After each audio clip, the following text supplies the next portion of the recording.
Il y a un problème avec la police en France en ce moment? Mais il y a déjà un problème avec la manière d'utiliser la police.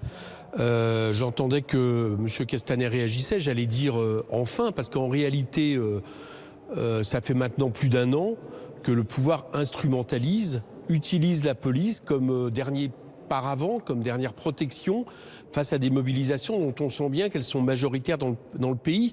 Et effectivement, je confirme que les policiers agissent dans des conditions de fatigue, dans des conditions matérielles qui ne sont pas satisfaisantes, et que c'est un fusible commode.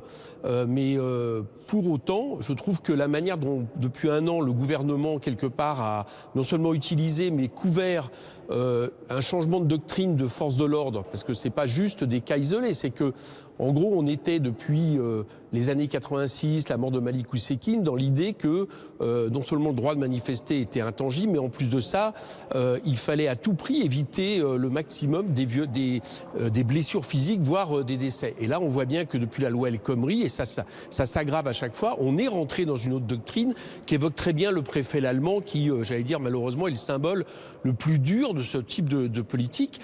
Et là, sauf que là, maintenant, les images sont tellement en train de parler, quand des syndicalistes sont frappés à terre parce qu'ils récupèrent un portable, quand des gens meurent sur des immobilisations ventrales qui sont condamnées dans beaucoup d'autres pays en Europe comme dangereuses, que le ministre de l'Intérieur est obligé de réagir. Mais je pense que la responsabilité est d'abord politique avant celle des policiers en question. Est-ce que vous pensez que la réaction du ministre de l'Intérieur est suffisante? Elle est tardive.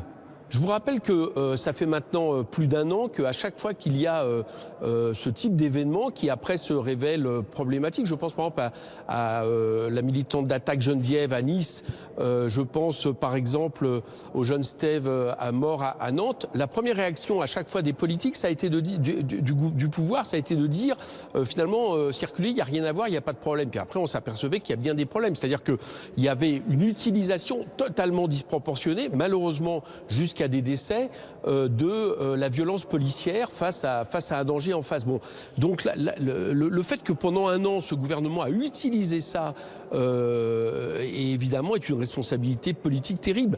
Bon, on va voir maintenant si le changement de ton de M. Castaner veut dire un changement d'effet dans la rue, mais là pour l'instant c'est vraiment pas le cas. Encore ce samedi, sachez qu'il y a eu des gens que moi je connais personnellement qui ont été arrêtés place de la République sans avoir absolument rien fait et qui se sont retrouvés 48 heures en garde à vue avec d'éventuelles sanctions.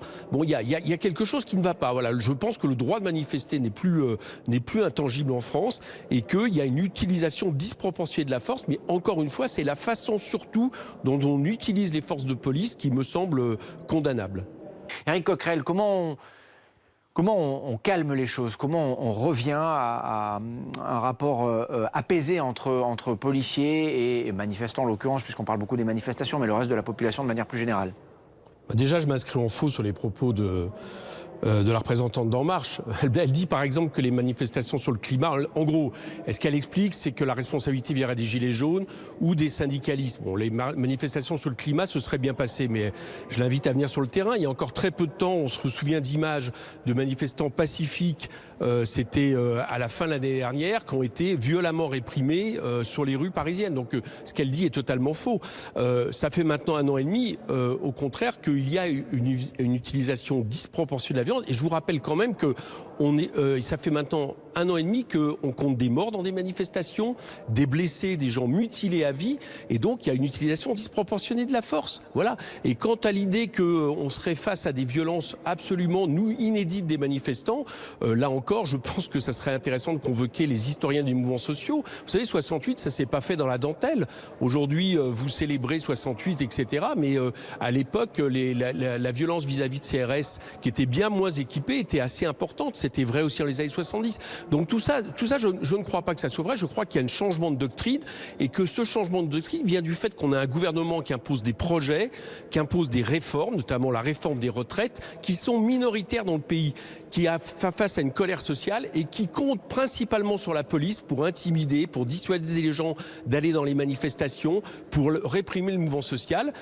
Et c'est pour ça, je le répète, que j'incrimine moins les policiers, même si certains, dans ce genre de situation, se révèlent dangereux, une minorité, mais j'incrimine moins les policiers que les responsabilités politiques qui sont données. Alors si vous voulez mon avis, comment on fait pour, j'allais dire, revenir à un état, j'allais dire, plus calme? D'abord, on arrête d'imposer aux Français, qui majoritairement s'y opposent, des projets de loi absolument insensés, qui cassent le code du travail, qui cassent les retraites, et en comptant uniquement sur les forces de police pour essayer de tenir tout ça tant bien que mal. Voilà.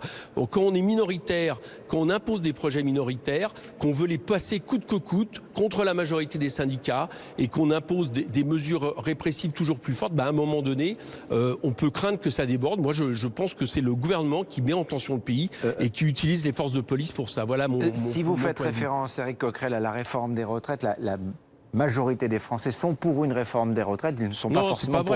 Ah bah si, c'est vrai, c'est ce que montrent les études d'opinion. Ils ne sont pas pour l'âge pivot, par exemple, majoritairement contre l'âge pivot.